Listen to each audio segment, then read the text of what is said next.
Hello, my name is Kelly Placke, and my husband and I own Placke Organic Acres, an intentionally small family farm in Southwest Wisconsin with healing as a focus.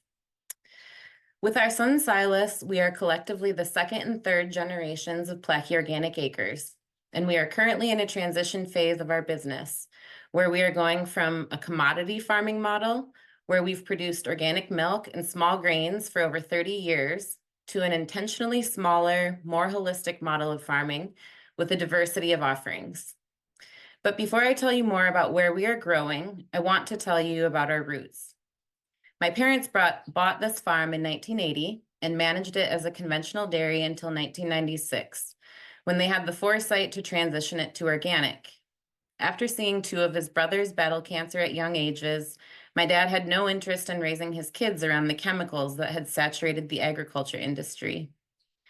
Of course, the word organic didn't really mean much to my brothers and I in the early 90s, nor did the matter of hard work, or did the value of hard work for that matter, or how valuable our relationships with the land and animals could be. Since farming really just felt like an endless list of daily chores to me at the time, I fled the farm after high school for Arizona, where I pursued a degree in art and then a career in art education. While there, I co-founded an art gallery and a community garden space in downtown Phoenix. And it was through this project that I realized how much my soul was missing that connection with the land.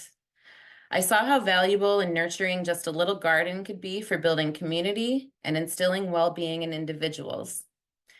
So this inspired my meandering journey back to the family farm. On the way, I participated in opportunities across the country and around the world, working on organic farms that had focused on value-added products like goat cheeses and soaps. So when I returned to Wisconsin in 2014, my folks allowed me to enter into business with them on the dairy, and I started a little soap business on the side that utilized our milk and homegrown herbs. I also immersed myself in understanding animal husbandry, intensive grazing, and permaculture and perennial gardening principles. During this time, I met my future husband, Nick, and we bonded over homesteading dreams, as well as shared frustrations over what our food and agriculture systems had become. Decades of mass production has left our foods void of nutrition, our soils and guts depleted of a microbiome, and rural communities decimated by the consolidation of farmland into massive farms where extraction, in order to make cheap food, seems to be the goal, rather than giving back to the land, animals, and communities. So we decided that was not our path to follow. We longed to farm essentially like our great-grandparents had, where farms were smaller, but tangible goods were being produced. So here we are today, transitioning from a dairy farm to an intentionally small, diversified farm with a focus on healing. Healing the land through regenerative, holistic practices, healing our bodies with nutrient-dense foods, and healing rural communities by proving that a good living can still be made on the land without having to raise thousands of cows or thousands of acres of corn and beans like our current food system demands. We're hoping to offer healing in 3 ways: through experiences, through natural well-being products, and through nutrient-dense foods.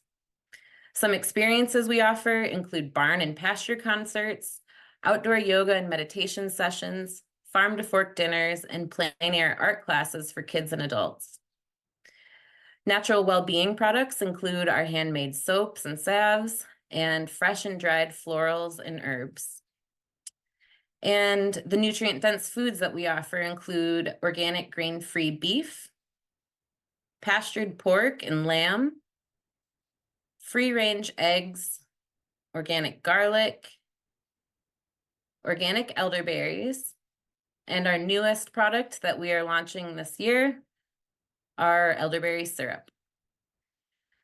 Every bottle contains over a pound of berries, and most elderberry syrups, if you look at the back of the bottle, they list water as the first ingredient.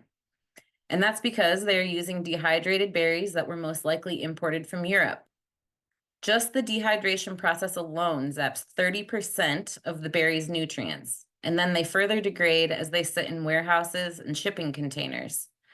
So by utilizing fresh berries with 0 food miles, our syrup is more nutritious, and it is truly a made in the Midwest product. Where can you find our products? We are currently selling our soaps and elderberry syrups in these shops in Southwest Wisconsin, and we are hoping to get in many more, and we'll be announcing additional locations this fall.